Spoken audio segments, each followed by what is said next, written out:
Hi friends, welcome back to Chibithi's eternity. నేను మీ చిబితి. ఇప్పుడు మనం పొటాటో ఫ్రై చేసుకుందామండి. ముందుగా బాండీ పెట్టుకొని నూనె పోసి వేగిన తర్వాత అందులో 1 టేబుల్ స్పూన్ జీలకర్ర వేసుకుందాం. దాని తర్వాత 4 వెల్లుల్లిపాయలు దంచిన వేసుకుందాం. అందులోనే 2 పెద్ద ఉల్లిపాయలు పొడవుగా ముక్కలుగా కట్ చేసుకొని వేసుకుందామండి. ఇప్పుడు దాంట్లో 4 రెమ్మలు కరివేపాకు వేసుకుందాం. ఇది బాగా దోరగా వేగుతూ ఉంటుందండి.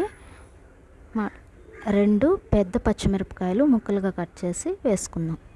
ఈ మొత్తం బాగా కలుపుకుందామండి. దోరగా వేగాలి. చూసారు కదా, ఇప్పుడు దీంట్లో కట్ చేసుకున్న బంగాళదుంపలు ముక్కలుగా వేసుకోవాలి. నేను 1/2 కేజీ తీసుకున్నానండి.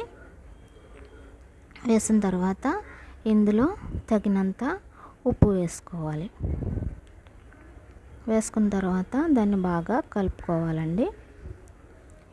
కలుపుకున్న తర్వాత దాన్ని మూత పెట్టి కొంచెం సేపు మగ్గనివ్వాలి. 1 నిమిషం సరిపోతుందండి. మూత పెట్టి మగ్గనివ్వాలి. తర్వాత ఇప్పుడు మనం దాంట్లో చిటికెడు పసుపు వేసుకుందాం. పసుపు వేసుకొని దాన్ని బాగా కలుపుకొని మూత పెట్టి 2 నిమిషాలు మగ్గనిద్దాం.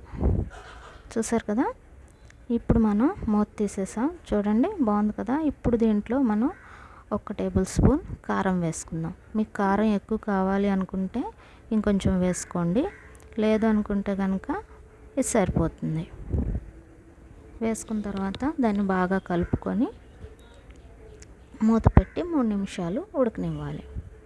చూసారు కదండి, బంగాళదుంపల వేపుడు రెడీ. Bye bye.